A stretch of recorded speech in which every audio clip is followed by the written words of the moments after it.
Welcome to the Or Novella Podcast.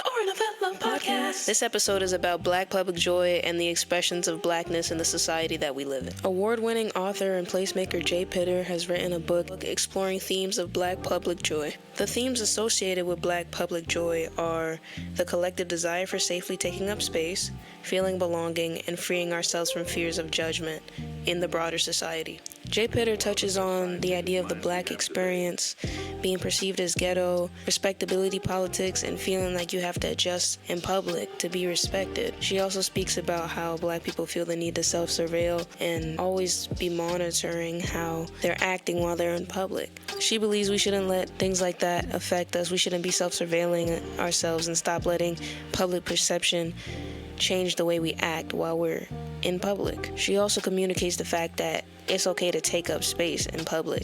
She believes you shouldn't have to shrink yourself to feel like you belong. As Black people, our individual experience is very important, but our shared experience as a community is also very beneficial in that we're stronger together. Black public joy is not just style or appearance, it's a way of life. It's how you carry yourself. It's how you operate. Be proud of who you are.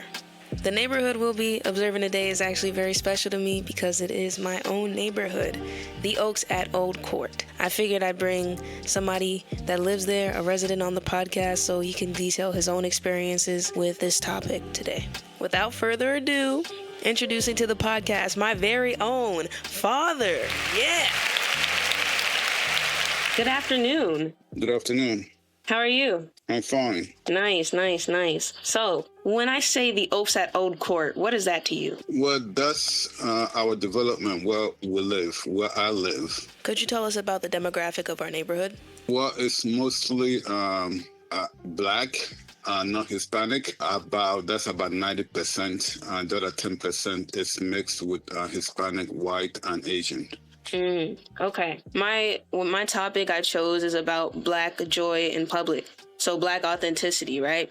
Black authenticity can be defined as how Black people operate in their personal spaces in ways that they might not in the broader community. Okay. So what is the importance of Black authenticity in our neighborhood? Well, there's a lot of unity. People tend to get along, and for some reason, I suppose they all feel safe with people that look like themselves. Now, what are some examples of Black joy in public in our neighborhood? I don't think anyone is being judged. I think they're being judged by their conduct in the eyes of others. Others being other ethnic groups. I think that there is a shared value in terms of how to treat each other and how to raise families. So I think that's pretty much it. Everyone seems to be responsible and working.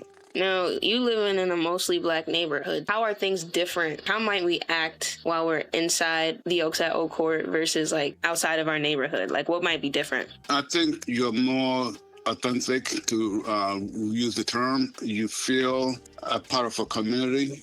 You don't feel that you've been judged by anybody else. You don't have to change the way you act because someone expects you to be different or act the way they want you to act. I feel 100% more comfortable. I feel extremely comfortable. I think part of it is because of the convenience of the things we have. We have grocery stores nearby. We have malls nearby. So there is a really good, strong sense of community where we live. Thank you so much for your words and your statements. I really appreciate you for showing up on our podcast today. Anytime. The actual neighborhood is located between Old Court and Rolling Road, so there's a lot of accessible amenities to the people that live in my neighborhood. Circling back to the idea of how we express ourselves in public, even though my dad does live in this all-Black neighborhood, Jay Pitter also touches on how we should be comfortable putting ourselves in places that are different than our own. In our differences, there is a strength that cannot be built alone. Thank you for listening to the Or Novella Podcast. It's been amazing being your host. The Or Novella Podcast. Take care.